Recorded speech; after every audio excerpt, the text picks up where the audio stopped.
This is a podcast about our lived experience, which unfortunately includes infant death and subsequent mental health struggles.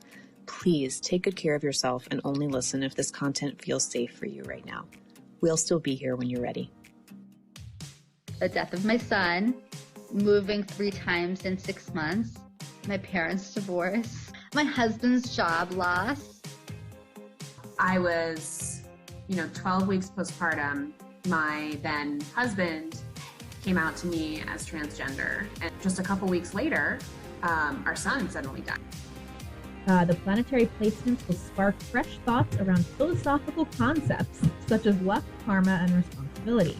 I think I was pretty tired during those first few months. Hi guys, Happy New Year from As Long As I'm Living. Well, we hope even if it's not a Happy New Year, it at least is a new year, which I'm looking forward to for sure. Some people have different feelings about it. Like some people feel like 2021 was the last year that my son was alive. So if we get out of 2021, like we're entering territory he never knew. And then I think some people feel like I'm just happy to get out of here. I just want to get out of here. Yeah, I kind of feel like that. The second one. I do too. All right, so we thought it would be funny to look back at what our horoscope was supposed to be for this year and see if it lines up with our shit years. Yeah. As a reminder, I'm Alina, Quinn's mom. And I'm Judith, Aiden's parent. I'm trying to be more inclusive. Okay, I'm Quinn's parent, but I'm also Quinn's mom. Okay, I'm Aiden's parent, but I'm also Aiden's mom. Okay. All right, so we will start. Wait, you know what I was just thinking? Like, how people have their pronouns in their bio? So would it be like parent/mom? Yes. Okay, so we're going to start with Judith. You are a Sagittarius. All right, so here's what your 2021 was supposed to be. Ready? The beginning of the year will bring unique new ideas to the forefront of your mind as Saturn and Jupiter take center stage in the sign of Aquarius. The planetary placements will spark fresh thoughts around philosophical concepts such as luck, karma, and responsibility. I think I was pretty tired during those first few months.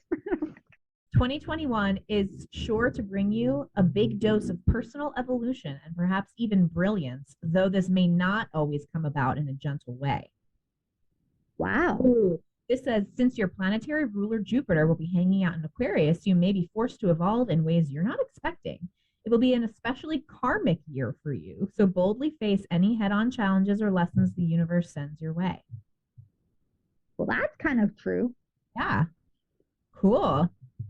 Well, what does it say about 2022? Well, hang on. So this says, okay, so 2021 work. It says you may not see a lot of significant financial shifts until the end of the year, but the work you put in now is sure to pay off later. Well, that's true because I didn't work until the end of the year. Okay. I do have a job at the end of the year, so that's pretty true. All right, so now let's read my 2021 and then we'll read the 2022. Okay, so my 2021, I'm a Capricorn. You'll begin 2021 spending a lot of time in your own head. The Sun, Pluto, and Mercury are working together in the sign of Capricorn to help you sort out your thoughts. Themes around identity are bound to come up, which they definitely did, because once your son dies, you're like, am I a mom? Who am I? Who's Alina? And you'll likely take deep consideration on how you want to move forward in life. Well, that's true because you decided to get divorced. Yeah. These placements may cause you to be a little hard on yourself. I'm always hard on myself. Okay, it says the energy begins to soften and helps you reconnect with your love of self. I do love myself a lot right now. What does it say about your love life? Okay, so 2021 in love.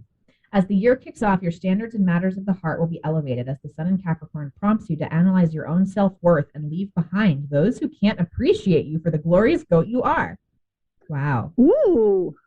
Pluto will have an influence on this as well, causing you to analyze your shadow and take steps toward a more positive path. Okay. So that's my 2021, and now let's read your 2022. Wait, pause. I would say within the realm of accuracy, that is pretty accurate to 2021, which makes me listen more closely to what it says for 2022. So let me listen. Okay, so my 2022. You're one of the most determined signs of the zodiac, and your ambitions are greater than ever this year. Your goals might be a bit of a stretch, but you aren't likely to stop fighting and climbing until you've accomplished as many of them as possible. And because your home planet Saturn is paired with intelligent, innovative Aquarius this year, taking a more open-minded approach to life, which I do think I have now, leads to implementing different tactics and considering new opportunities, which allows you to take on formidable challenges and break your own already impressive records. That seems right. It says I'm going to have some breathing room after October. And it says, as always, Capricorn, the sun visits your disciplined cardinal sign at the end of December, so you will no doubt celebrate your birthday in understated but elegant style. If you've been staying true to form and keeping your head down to work toward your goals this year, you should have your rewards coming your way. So in other words, at the end of next year, I should have some rewards coming my way. Good. That's fine. We'll take it. Okay, what's mine say? Hang on, my love horoscope for 2022. This is very important. Let's pay attention. This says, no one will mistake you for the flowery romantic type, Capricorn, but you still welcome love as an important part of your life. The year 2022 is a good time to shed the burden of other people's expectations and focus on what you truly want from your love life. Beautiful Venus has a lot of magical matchups to increase romance this year, but her stay in your sign from the start of the year until mid-March could be a pretty practical one. What does that mean? That sounds positive. Sure, yeah. I think it's fine. That's good. We'll take it. I think you're not a flowery romantic type. Yeah, I think that's very true. So we agree. Okay, are you ready? I'm ready. This is Judith's 2022. Life really is one big adventure for you most of the time, Sag, and 2022 has lots of opportunities for you to laugh, love, learn, explore, and expand your mind in meaningful ways. Your ruler Jupiter has an incredibly mind-expanding energy, and it spends an erratic year going back and forth between two very different energies, fluid Pisces, then aggressive Aries, then back to Pisces, and then back to Aries. These extremes affect your mood as you go from deeply compassionate and spiritual experiences to fast-paced, personally empowering ones. So get ready to enjoy a bit of a roller coaster ride for the rest of this year. Another roller coaster ride? I just did a roller coaster ride. I don't understand. I don't love that for you. Oh, it says the sun partners with your cheerful sign from the end of November to the end of December, encouraging you to connect with other people on a greater cause. Not that you even really need the extra boost. Looking for charities and ways to make other people's lives a bit richer can really enhance your holiday experience this year, Sagittarius. Great, but does my baby live? Doesn't say anything about that, unfortunately. I don't know what to make of that. I don't either. Do you want to hear what your love life's going to be like in 2022? Fine. Yeah. Okay. I'm listening. It says you prefer when love is one big adventure, and like most fire signs, you usually act first and then wonder what happened after the fact. Although you like to take initiative whenever possible, a lot of things in your love life seem to just fall into place without you having to do too much. Keep reading to see how organically your love life will be revealed in 2022. Passionately sexy Mars is happily at play in your exciting, enthusiastic sign at the start of January, so get ready to have some fun. It's very hard for me to imagine that at 7 months pregnant, but okay. Your husband will be thrilled to hear this. And what does it say for my career? That's what we really want for you. That says work. Career opportunities come in many different forms when you're open to them, Sagittarius. As one of the most broad-minded signs of the zodiac, you're willing to consider all kinds of interesting ones this year. One of the biggest impacts on your career this year is the uneven energy of impulsive Uranus and conservative Taurus. With so many changes taking place both in your own world and on a global scale, you won't know exactly how you feel about them all, but you're willing to consider your options. But Alina, I just did a year like that, and I really would like a calm, peaceful, happy year. I don't want to do another one of a roller coaster. Yeah, I wouldn't want to either if I were you. Well, what am I going to do? I just need to find another website with another Sagittarius 2022. Because I'll find a different one, and it'll tell me what I want to hear. That's what you'll do. Which website was that from? This is astrology.com. I'll post the link in our episode description so everybody can see what their year was supposed to be like. Oh my God, I can't do it. I know. But you know what? It didn't say bad things are going to happen. It actually seemed was overall positive. It just was a little bit positive with like a little crazy. But I can imagine that. Like, I can imagine being conflicted between grieving and, going back and forth between happy and sad. I can imagine that. I think that's only natural. Yeah. So there you go. That's our year. Oh, dear Lord. You have a lot to think I don't know how to feel about that. I need to find a second website. That's what I think about that. So Judith, do you have any New Year's resolutions? I know that that's a touchy subject. Well, first, I want to talk about your New Year's resolutions because I have discovered recently that you, A, remember them, and B, keep them, which I think is more of a freakish anomaly than my New Year's resolutions plans. And I'm curious how far back you can go in your New Year's resolutions. Like how many I can remember? Yeah. I don't remember most of them. Okay, so a little background for our listeners. So me, Alina, I'm somebody who typically makes New Year's resolutions and keeps them, which I think is pretty unusual. I think we should put a poll in our Instagram stories and see if people, A, make resolutions, and then B, if they do make them, do they keep them? Because I do think I'm unusual in that I keep them. I think it's very common to very unusual. Yeah. Yeah. So like in the past, like examples of ones that I know I kept, one was I wanted to record everything I was eating for a year, which I did, in my Fitness Pal. And I didn't do it like with the intention of losing weight or anything. I just like wanted to get a sense of my nutrition, and I did it. And then another one is in 2017, I wanted to take a 1-second video every day. And not only did I do that for the entire year of 2017, but I actually still do it today. So that's almost 4 years now that I've taken a 1-second video every single day, which is kind of crazy. Yeah, I'm a very consistent person. I think I would like to try that 1-second video every day. I think I'm open to it because you've sent me the compilations that it makes for you. And I think that it's kind of really nice, like to remember all of that. I think it's a nice way to record your day with almost no effort. Yeah. Yeah. What's the name of that app? It's called 1 Second Every Day with no space in every day. It drives me crazy. That's pretty obvious. Yeah. 1 second every day. So, okay. So this year, do you plan on making and keeping a resolution? Absolutely not. So I didn't even actually make resolutions last year. I felt like the shit was already hitting the fan with Kaylee had just come out to me, and, you know, I had a new baby and everything. So like, I probably wouldn't have made a resolution anyway, even if Kaylee hadn't come out, but I definitely was feeling like I just need to survive this next year. And like, wow, was I correct on that front? I had no idea what was coming to me, but, you know, this year, I think I learned a lot about myself this year.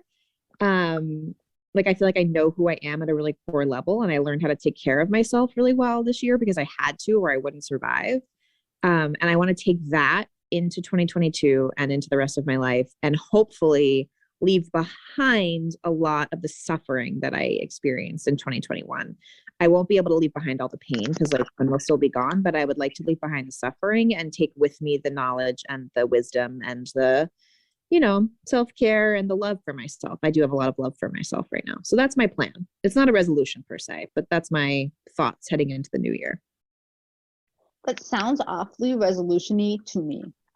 I don't know. I mean, if you don't call it a resolution, that's fine, but it sounds like a resolution. You know, they say like if it walks like a duck and it talks like a duck, it's a duck. Sure. What about you, Judith? Do you have any resolutions? No, because I don't believe in them anymore. I think they're bullshit. I think they're stupid.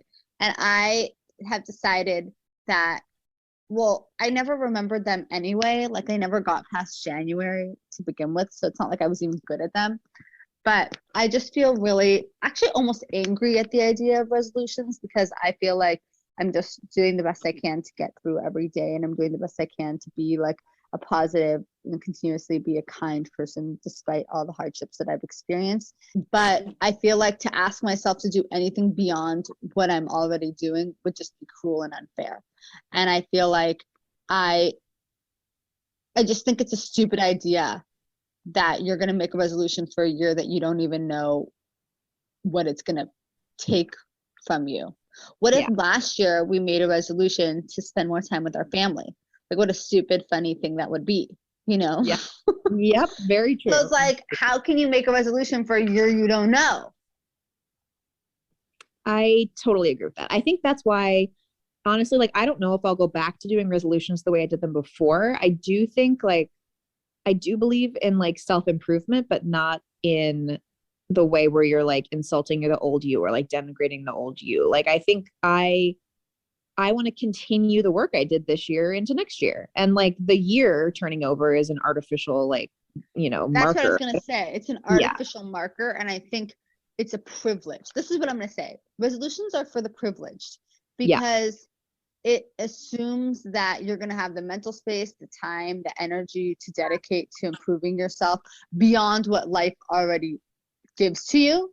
And that means that you have so much extra space in your heart and in your mind that you have something left over to work on, not just like proactively as opposed to reactively. So it's really a privilege. I don't think people who are, you know, trying to survive and slaves and sex workers that are being kidnapped are making New Year's resolutions. Yeah, that's a really good point. That's a very fair point. I don't think that the year marker matters anymore because I think I've also abandoned all concept of time. Like, what is time? You know, not like to get too meta, but like 3 months was a lifetime. If 3 months can be a lifetime, then what is a year? That is 4 lifetimes. I mean, this is getting really high. Like, I sound high, but I'm not. But but you know what I mean? Like, to me, I no longer am going to hold myself bound to like the idea that because this new year started that it's necessarily like a difference from the previous year. And the same thing with just time in general, like the time since Aiden died feels like 1 second and it feels like 25 years. So like, just because the universe is saying today is a new time, until I am ready, until like my life changes, until I am ready to say, okay, I'm turning over a new chapter. I'm not going to let some artificial Christian calendar tell me that I'm in a new chapter of my life. Right. Like, just because the earth went around the sun again doesn't mean that I have to now start like dieting. Right. No, 100%. I think that's true. And can you imagine, Alina, if you kept track of all the food you ate this year, it would be like cheese and crackers. It would be like, oh, whoops, I didn't eat today. Yeah. It would be like, today I had a Bloody Mary. Tomorrow I will have a grape. Today I had 2 cookies for breakfast, 2 cookies for lunch, 3 cookies for dinner. Exactly. Like, to me, clearly New Year's resolutions are for the privileged. And may we be privileged today, like enough one day to think about them as something seriously. That is like our blessing. I love that. Our blessing to all of our listeners is they may be blessed with the mind space to make a New Year's resolution. I love that. Well, I mean, honestly, like, I feel the same way about this as I do about the horoscopes. It's like, okay, sure. Like, we can like talk about it and we can laugh about it, but like the year's going to bring what it's going to fucking bring. And we'll just have to write it out, you know? Yeah. The year is going to bring what it's going to bring. And let me tell you, I just got a call yesterday from a really good friend of mine who told me, and she's had a bad year, who a lost mom friend who got her appendix taken out on like the last day of the year. Like, no, what, like you can't hide. Like, you can't hide. Like, she spent the day in the ER. Like, not that the appendix is like the worst thing of her year. I think it's like barely a blip on her radar. But my point is just that like, it's coming for you. Life is going to come for you until it decides not to come for you. And it doesn't care if it's in a new year. Does that sound really negative? Maybe that sounds really negative. I'm so sorry. I'm so sorry. That's okay. That's where we're at these days. So anyway, everybody listening, we hope if you had a bad year this year, we hope you have a happier new year next year. And if your year was good this year, I hope it continues for you. I really do. I do too. I really do. I really wish everybody just like a happy, peaceful, gentle, upcoming 12 months of time. Agreed. All right. Bye, everybody. Bye, everyone. See you Monday. Bye. To all of our wonderful new friends, we want to hear from you. Email us at aslongasimlivingpodcast@gmail.com and follow us on Instagram at aslongasimlivingpodcast. We'll get back to you as soon as our grieving brains allow. Yay!